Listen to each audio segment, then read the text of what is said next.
नमस्कार, मैं रचना शर्मा चढ़ती कला टाइम टीवी देख रहे सभी दर्शकों का स्वागत करती हूं। आप देख रहे हैं हरियाणा न्यूज। समाचारों की शुरुआत से पहले एक नजर आज की मुख्य सुर्खियों पर।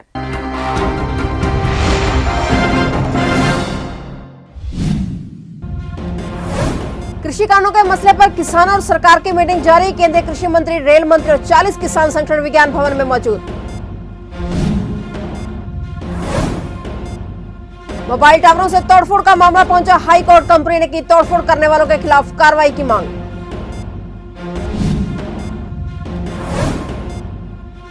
हरियाणा में बिजली को लेकर बदले हालात। सीएम ने बिजली मंत्री और विभागीय अधिकारियों को दिए निर्देश।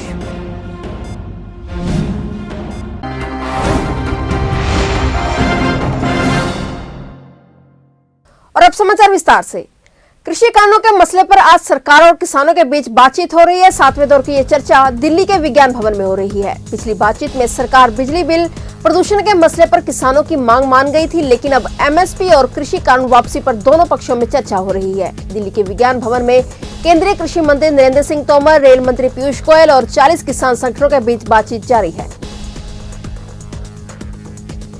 पंजाब और हरियाणा में जियो के मोबाइल टावरों पर तोड़फोड़ और संचार सेवाओं को बाधित करने का मामला पंजाब एंड हरियाणा हाईकोर्ट में पहुंच गया है। रिलायंस इंडस्ट्री लिमिटेड ने पंजाब में मोबाइल टावरों पर तोड़फोड़ करने और उन्हें संचार सेवाओं को बाधित करने के मामले में हाईकोर्ट में याचिका दायर की है। कंपनी ने जियो इंफोकॉम के जरिए याचिका दायर की है। याचिका में पंजाब सरकार और प्रशासन को उपद्रवियों द्वारा तोड़फोड़ की गैर कानूनी घटनाओं पर रोक लगाने के लिए तत्काल आदेश देने की हाईकोर्ट से अपील की गई है। कंपनी ने तोड़फोड़ करने वालों के खिलाफ कार्रवाई की मांग की है। केंद्रीय परिषद के आह्वान पर ऑनलाइन ट्रांसफर के विरोध में सुबह 9 बजे से 10 बजे सब यूनिट बरवाला के प्रांगण में गेट मीटिंग का आयोजन किया गया, जिसकी अध्यक्षता सब यूनिट अध्यक्ष नसीब सिंह ने की। उन्होंने कहा कि HSEB वर्कर यूनियन इस पॉलिसी का हमेशा से विरोध करती है और मांग करती है कि जो LDC व UDC की बदली के जो आदेश दिए गए हैं उन्हें तुरंत प्रभाव से रद्द किया जाए। इस पॉलिसी के खिलाफ कर्मचारियों में भारी रोष है।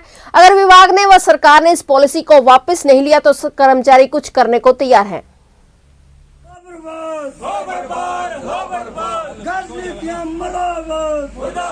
जो सरकार के द्वारा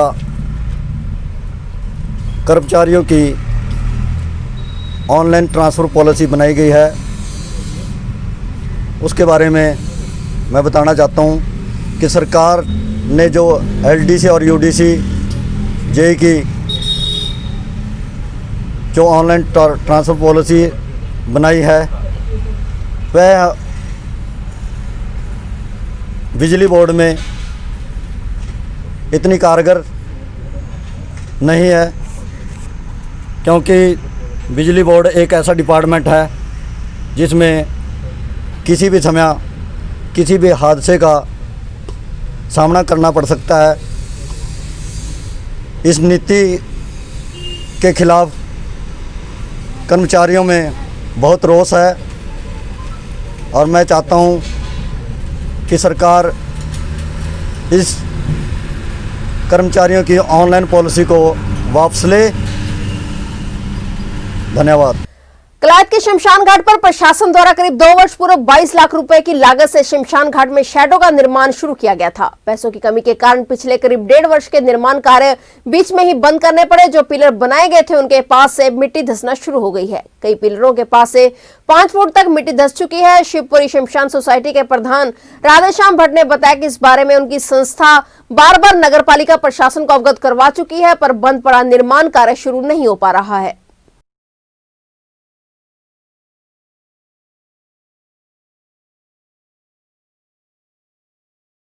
2 साल पहले शमशान घाट में दाह संस्कार के लिए शेड बनवाए गए थे, जो कि 22 लाख रुपए की लागत से बनवाए गए थे, जिनका कार्य आज भी अधूरा है। कार्य अधूरा पूरा होने के कारण जगह जगह से खस्ता हालत में जो पिलर खड़े हैं नीचे ज़मीन धंसने लगी है। कई पिलरों के पास 4-4, 5-5 फुट गहरे नीचे गहरे खड्डे हो चुके हैं, जिनकी भरपाई के लिए अधूरे कार्य को पूरा करवाने के लिए नगर पालिका से बार बार आग्रह किया जा चुका है, लेकिन इस तरफ कोई ध्यान नहीं दिया जा रहा है, जिसकी लापरवाही के कारण कभी भी यूपी के मुरादनगर जैसा हादसा कलायत में भी हो सकता है। अनुरोध है नगर पालिका से, प्रशासन से, इस घटना से बचने के लिए, ऐसी घटना से बचने के लिए इस कार्य को शीघ्र अतिशीघ्र पूरा कराया जाए।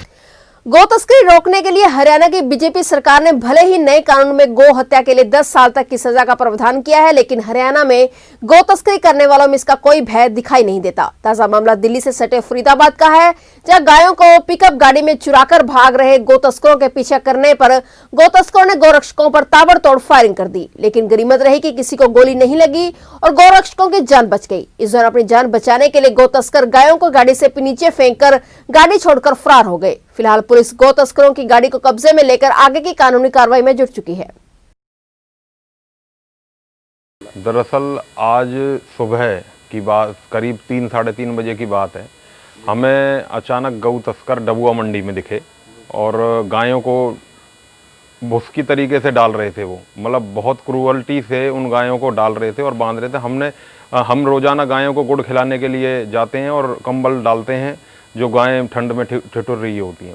तो मैंने देखा और उन्हें रोकने का प्रयास किया, तो उन्होंने एकदम गाड़ी हमारे ऊपर चढ़ाते हुए निकल गए और आगे जाके एक रास्ते पर सरिया पड़ा था, उस सरिये से उसका टायर फट गया और हम इस गाड़ी के पीछे हो लिए। जैसे जैसे हम इस गाड़ी के पीछे हो लिए और ये हमारे ऊपर गायें डालती रही, मगर हम रुके नहीं। आगे जाके इसका भनकपुर गाँव में हमने इसको, वहाँ पर ये रुक गई, अपने आप छोड़कर इसको भाग गए वो लोग फायरिंग करते हुए। तो आपके और तस्करों के बीच में फायरिंग हुई है? हाँ जी। कितनी राउंड फायरिंग? इसमें तकरीबन 5 से 6 गोलियां चलाई उन्होंने हमारे ऊपर। हमने बड़ी मुश्किल से अपनी जान बचाई है। करनाल सीएम सिटी में बदमाश आए दिन बेखौफ होकर वारदातों को अंजाम दे रहे हैं। रोजाना आपराधिक घटनाएं बढ़ती ही जा रही हैं। करनाल के सेक्टर में कई बदमाशों ने आज भी एक राइस मिल व्यापारी के घर पर सुबह के समय ताबड़तोड़ गोलियों से हमला कर दिया। हालांकि किसी को गोली नहीं लगी, लेकिन यह घटना दहशत फैलाने वाली है। घटना की सूचना मिलते ही पुलिस मौके पर पहुंची और घटना का जायजा लिया। पुलिस का कहना है कि सीसीटीवी फुटेज खंगाली जा रही है, जल्द ही आरोपियों को गिरफ्तार कर लिया जाएगा। मिली थी कि यहाँ पर सेक्टर 8 में सुभाष सिंगला जी का घर है, वहाँ पर फायरिंग हुई है। सूचना में पुलिस यहाँ मौके पे पहुँची थी। यहाँ पर जो भी घर में रह रहे हैं सुभाष सिंगला जी, उनसे भी हमारी बात हुई है। इन्होंने जो भी जानकारी अवेलेबल कराई है उसके आधार पे और साथ में अभी कथन अंकित किया जा रहा है, उस पर हम FIR दर्ज करेंगे। हमारी जब भी टीमें इसमें जुटी हुई है कि मामले में एक्चुअल आरोपी कौन इसमें इन्वॉल्व थे, उनके खिलाफ जल्दी से जल्दी कार्रवाई की जाए।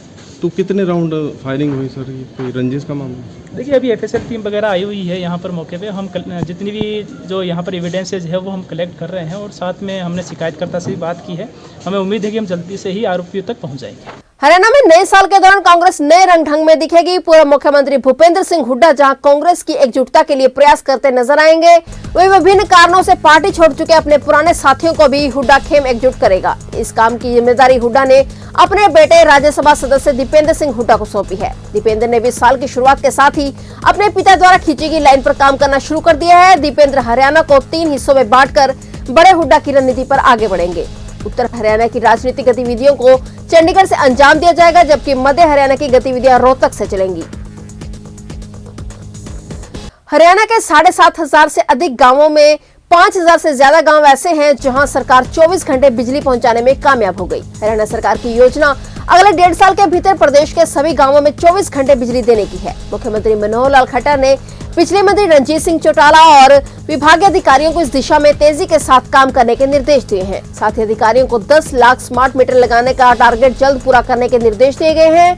2 लाख स्मार्ट मीटर लग चुके हैं, जबकि बाकी 8 लाख अगले साल 1.5 साल में लगेंगे। हरियाणा में वायरस के नए केसों में गिरावट आनी शुरू हो गई है। हरियाणा में 24 घंटे में 218 नए संक्रमित मरीज सामने आए हैं, जबकि 2 लोगों की मौत हो गई। हालांकि इस दौरान 450 लोग महामारी से ठीक हो गए और इसी के साथ हरियाणा में महामारी के कुल मरीजों की संख्या 2,63,068 तक पहुंच गई है, जिनमें से 2,57,261 मरीज ठीक हो चुके हैं। हरियाणा में अब 2,890 एक्टिव केस हैं। फिलहाल हरियाणा न्यूज में इतना ही। तब तक के लिए देखते रहिए चढ़ती कला टाइम टीवी और मुझे दीजिए इजाजत। धन्यवाद।